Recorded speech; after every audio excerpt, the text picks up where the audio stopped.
name is Elizabeth. I am 6 years old, and though I cannot see the world like you do, I can feel it deeply, beautifully, and in ways only God can make possible. My story is one of loss, love, and God's amazing grace. It's a story that proves that even when you walk through the darkest valley, as Psalm 23:4 says, I will fear no evil, for you are with me. Your rod and your staff, they comfort me. I was born in a small village in Africa to parents who loved me deeply. My mother's touch was soft and warm, and my father's voice was strong and reassuring. But I never saw their faces. I was born blind. My mother used to tell me that God had a special plan for me. Even though I couldn't see the sunlight or the stars, she would sing me songs about Jesus, about how he heals, provides, and loves unconditionally. But when I was just a baby, something happened. My parents were gone. I survived, but I lost everything: my parents, my home, and any chance of seeing the faces of the people who loved me. It was a time of great darkness, both physically and emotionally. But even then, God's hand was on my life. Psalm 68:5 says, A father to the fatherless, a defender of widows, is God in his holy dwelling. I didn't know it yet, but God was about to become my father in ways I could not imagine. After the fire, I was taken to an orphanage. It was a humble place, but the people there were kind.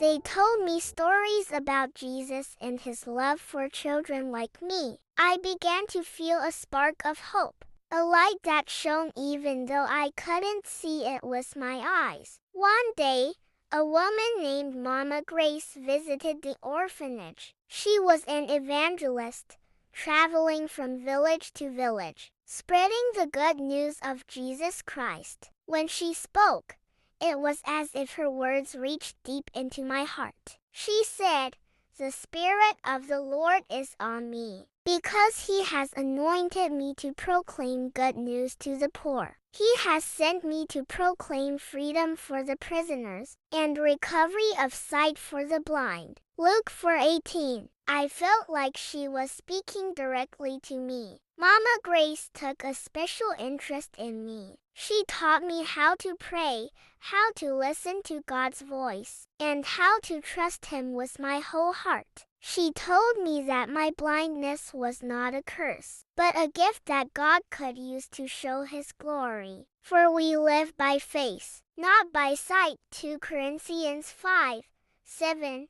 She would remind me. It was during one of these lessons that I decided to give my life to Jesus.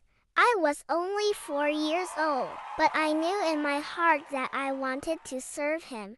From that day on, my life began to change. At the orphanage, I was given a dog named Jack. Jack was no ordinary dog. He was a gift from God.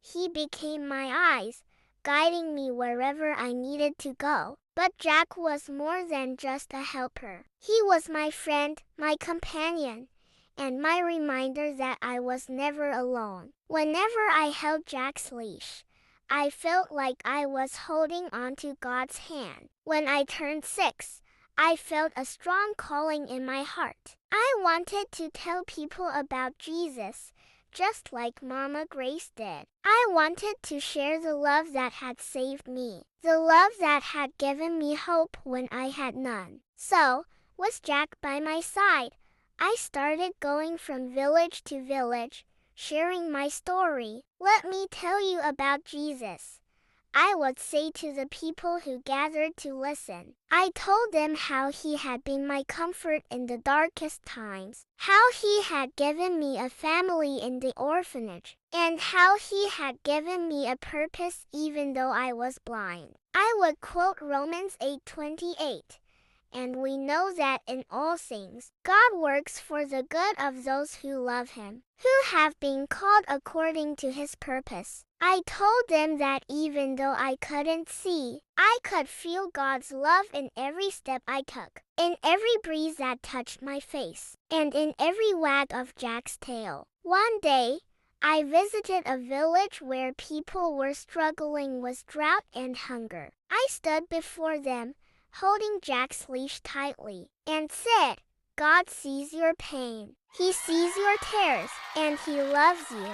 I shared the story of Hagar, who called God El Roi, the God who sees, because he saw her in her distress. Genesis 16:13. As I spoke, I could hear people crying. I told them that Jesus said in Matthew 11:28, Come to me, all you who are weary and burdened, and I will give you rest. By the end of that day, many people had come forward to give their lives to Jesus. Jack and I continued our journey, visiting schools, markets, and churches. Each time, I shared how God had been my strength. I told them about the fire, about losing my parents, and about how Jesus had become my everything. I told them that even though I couldn't see the world, I could see God's love shining brightly in my heart. One of my favorite Bible verses is Psalm 27:10.